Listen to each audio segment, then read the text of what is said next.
Bonjour à tous, donc nous allons revoir un petit peu la carence martiale chez notre population particulière et on va découvrir des choses en effet assez intéressantes car beaucoup de personnes sont concernées. Alors, revenons un petit peu, donc on va parler du fer. Le fer, donc on l'a appris, le fer c'est un cation important, on connaît tous ses fonctions pour le transport de l'oxygène, que ce soit sous forme d'hémoglobine, donc dans nos globules rouges, également la fixation de l'oxygène dans les muscles au niveau de la myoglobine. Et quand on dit muscle, on pense à muscles striés, muscles cardiaques par exemple. Donc le fer, une fonction de transport d'oxygène, et également un rôle important pour les réactions d'oxydoréduction, notamment donc, au sein du cycle de Krebs de la mitochondrie, et également pour les réactions d'oxydoréduction d'autres types au sein de l'organisme, au sein des métalloprotéases. Le fer, donc, qui a un cycle assez fermé, parce que donc on a l'essentiel du fer en nous, on absorbe peu de fer par jour. On a l'essentiel du fer qui est lié donc, à l'hémoglobine au sein des globules rouges, qui représente à peu près 70% de notre stock de fer. Une réserve au niveau du foie, qui représente 500 mg à 1 g de fer, qui sert notamment à être mobilisé, par exemple, après une hémorragie, pour reconstituer le stock de globules rouges via la synthèse d'hémoglobine. Le fer présent dans nos muscles, la myoglobine, et là encore je dis bien les muscles, et également le cardiomyocyte par exemple. Et pour cela, donc, on a le recyclage du fer également. Donc, les globules rouges, nous savons que nous perdons 1% de nos globules rouges chaque jour. L'hémoglobine est dégradée au sein du système réticulo-endothélial, les macrophages, qui donc vont capter les globules rouges sénescents, les dégrader, libérer l'hème, le fer, qui après va repartir dans la circulation et vers les tissus cibles, notamment le tissu hématopoïétique.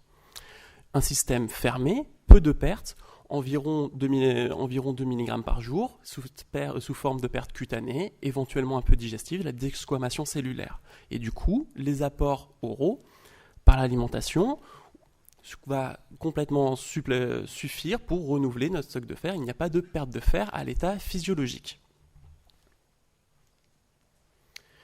Pourtant, donc, ce fer, on le sait tous, est impliqué dans des processus d'anémie, et ce sous deux formes. D'une part, dans le cas de la carence martiale absolue, un manque de fer dans l'organisme, on a une diminution du fer systémique qui touche l'ensemble des organes et notamment la moelle érythropoïétique, ce qui amène une diminution de l'érythropoïèse et donc notre anémie, qui survient donc en raison d'un épuisement des réserves corporelles de fer.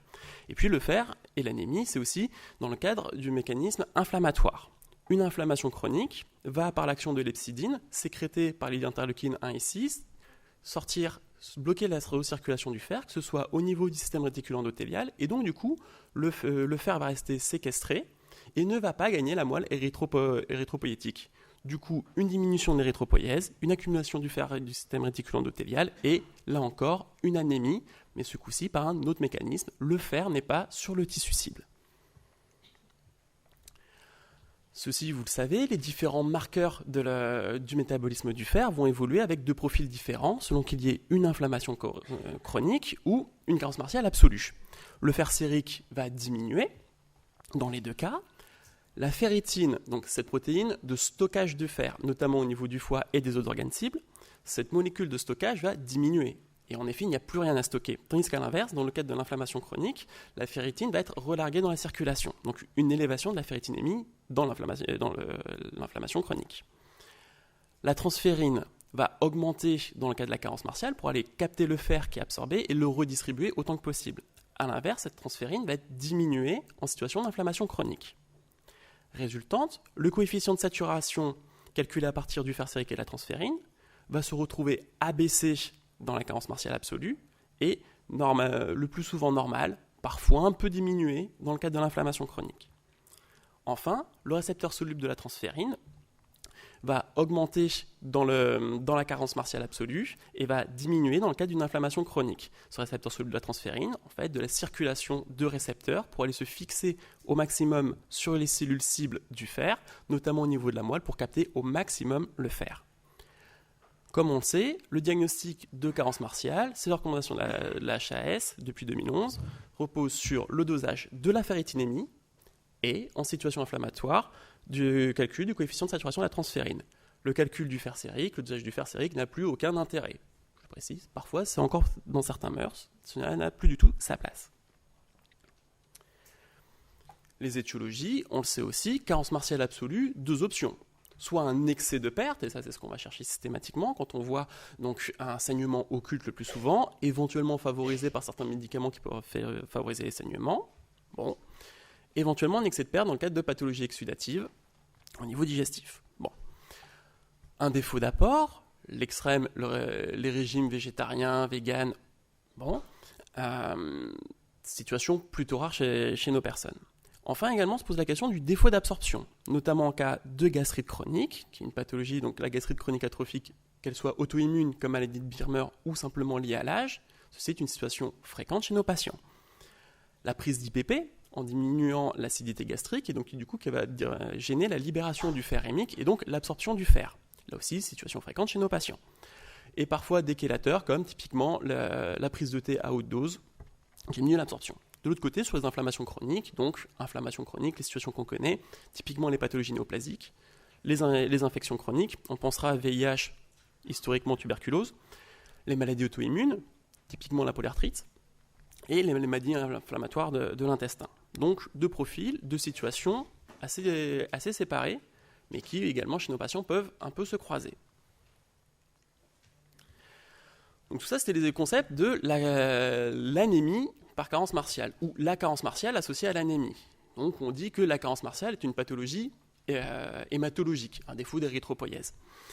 Et ce concept de carence martiale, en fait, a évolué, et notamment grâce à l'apport des cardiologues, avec l'apparition du concept de l'impact de la carence martiale sur le myocarde.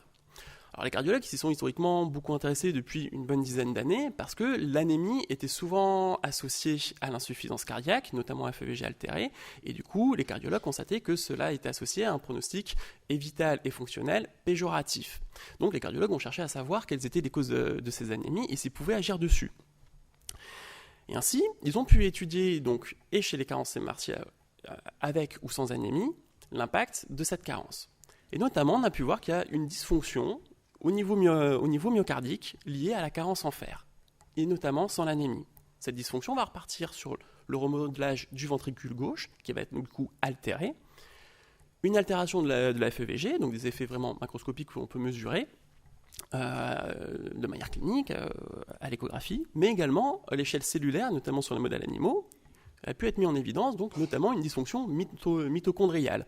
On voit des mitochondries qui se détendent, une diminution du métabolisme d'oxydoréduction, donc des capacités de contraction et de production d'énergie. Élément également intéressant, une réversibilité de ces dysfonctions du ventricule gauche après l'ajout de fer. Donc ça, c'est des constats épidémiaux du modèle animal, et notamment étayés par des études de patients. Par exemple, sur cette étude, donc quand on cherche une carence martiale, déjà on s'est aperçu que beaucoup de patients insuffisants cardiaques en présentaient une. On évoquait tout à l'heure 50% de prévalence. En tout cas, les cardiologues, chez les insuffisants cardiaques, ils en ont. Et nous-mêmes, nous avons beaucoup de patients insuffisants cardiaques. Et ce, à partir d'une étude qui prenait 1500 patients insuffisants cardiaques. Donc, la moitié des patients présentant une carence martiale. Là aussi, cette carence martiale, comme ils nous l'ont montré, on retrouve vraiment donc, chez des patients qui n'ont pas d'anémie, une aggravation du pronostic vital avec une augmentation de la mortalité. C'est un ratio 1,42. Et là, quand on regarde l'impact de cette carence martiale, on s'aperçoit que quand on voit chez les patients qui n'ont ni carence martiale ni anémie, eh bien, ceux qui ont une anémie en rapport à une étiologie haute qu'une carence, on trouve une augmentation de la mortalité, non significative, mais une augmentation quand même. Bon. Quand ils ont une carence martiale sans l'anémie, on s'aperçoit que ce coup-ci, la situation est plus grave. Le risque de mortalité est plus élevé que quand il y avait une anémie seule. Donc avoir soit une anémie, soit une carence martiale, a priori, la carence martiale est plus mortelle. Et après, quand on fait le cumul carence martiale plus anémie, hop, on retrouve encore plus une augmentation du risque de mortalité.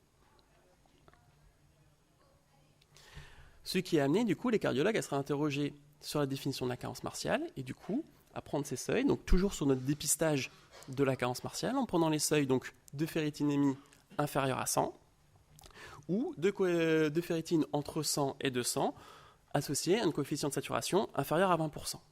Et là-dessus est venue une définition de la carence martiale qui s'appuyait sur les pronostics vitals et également sur ce constat de pronostics péjoratifs en situation de carence martiale, et également étayé par des essais et des études sur modèle animal. Du coup, après les constats ont pu être faits donc des essais. Donc, est-ce qu'en supplémentant chez l'être humain en fer, est-ce qu'on arrive à améliorer le pronostic? Là, notamment, donc, il y a eu la question en termes de qualité de vie et de pronostic fonctionnel. Donc, une étude de supplémentation de fer, alors ce coup-ci, comme vous savez, fer IV ou fer Péros. Là, donc, l'étude de l'impact du fer IV. On s'aperçoit que, donc, en termes de qualité de vie et de satisfaction évaluée chez le patient, on retrouve une amélioration, que ce soit à 4, 12 ou 24 semaines. Ça, c'est une étude que vous avez peut-être déjà entendu parler, qui s'appelle FER-HF, ça date de 2009. Une amélioration sur l'évaluation et le ressenti du patient. Donc ça, c'est un score de qualité de vie, c'est un auto-questionnaire du patient, et également mesuré en termes de la classe NYHA. Ils sont moins symptomatiques. On observe aussi 4, 12, 24 semaines. Par rapport à des patients qui n'ont pas été supplémentés, ils ont constaté du coup une diminution de leur dyspnée. Première étude. Deuxième étude pour renforcer l'hypothèse, où là, il y a donc un autre élément de qualité de vie et de caractère fonctionnel sur l'insuffisance cardiaque, la vitesse de marche. Le test de marche de 6 minutes. Et là aussi, sur un test de marche de 6 minutes effectué au bout de 24 semaines, donc à 6 mois, on constatait une différence d'évolution entre des patients qui n'avaient pas été supplémentés et qui du coup retrouvaient une diminution de leur distance parcourue sur le test de marche de 6 minutes, tandis qu'à l'inverse, les patients qui avaient été supplémentés par voie IV retrouvaient également une augmentation de leur distance de marche parcourue sur leur test de 6 minutes. Donc là aussi une amélioration fonctionnelle. Donc ça c'était les côtés fonctionnels. L'impact sur le pronostic vital et sur la réhospitalisation.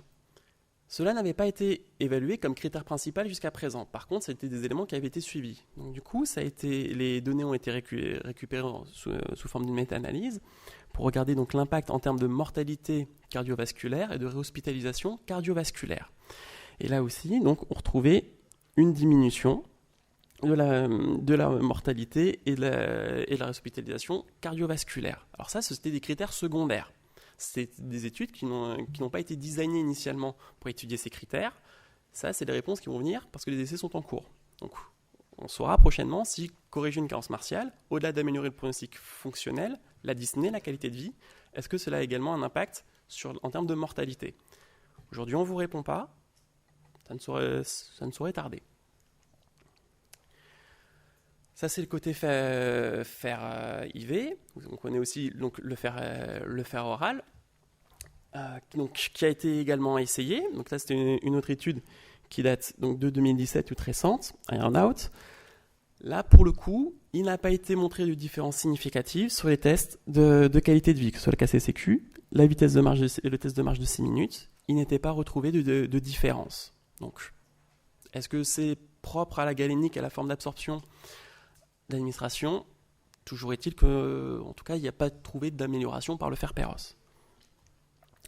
Alors du coup, sur ces constats, on a parlé du myocarde, donc d'un muscle, chez des patients donc insuffisants cardiaques.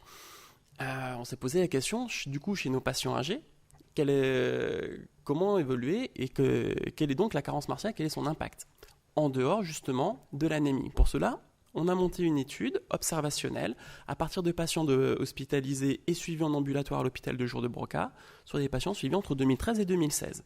Les patients avaient tous reçu un dosage de la ferritine. Dans cette étude, nous avions retenu 2000 patients de gériatrie aiguë, 2546 d'hôpital de jour. Donc on commence à avoir des effectifs. En gériatrie aiguë, des patients plutôt aux alentours de 90 ans, en hôpital de jour de 81 ans. Cette différence tenant lieu du lieu de recrutement. On notait surtout donc, une différence en termes d'anémie. Chez les patients hospitalisés, 56%, c'est ce qu'on trouve dans nos services de gériatrie aiguë, et en ambulatoire, 16%. Concernant donc, la prévalence de cette carence martiale, nous la trouvions chez 40% des patients, donc pratiquement un patient sur deux. Et notamment un petit peu plus en ambulatoire, 42%, 37% à l'hôpital, bref, toujours est-il 40% des patients présentaient une carence martiale. Cette carence martiale était dans les 3/4 du temps une carence martiale absolue, un manque de fer, 3/4 des patients. Et dans un quart des cas, une carence martiale fonctionnelle, donc là aussi à rapprocher aux états pro-inflammatoires de nos patients liés à leurs différentes comorbidités. Cette carence martiale était donc absolue, que ce soit aussi bien à l'hôpital qu'en ambulatoire, les profils de carence étaient les mêmes. Donc, et j'insiste là-dessus, 81% des patients d'ambulatoire avaient une carence martiale. On se rappelle que 16% des patients d'ambulatoire avaient une anémie. Donc, est-ce qu'on peut avoir une carence martiale sans anémie ? La réponse est oui. Et c'est ce que l'on voit ici. 78% des patients d'ambulatoire n'avaient pas d'anémie. Une carence martiale sans anémie. À l'hôpital, à peu près la moitié, 57% anémiques plus carence. Chez nos patients donc insuffisants cardiaques, la carence martiale était retrouvée donc dans les deux populations, que les patients soient avec une insuffisance cardiaque compensée ou décompensée. Cependant, les patients qui avaient une insuffisance cardiaque décompensée présentaient plus souvent une carence martiale, 47%. Un patient sur deux hospitalisé avec une insuffisance cardiaque aiguë avait une carence martiale.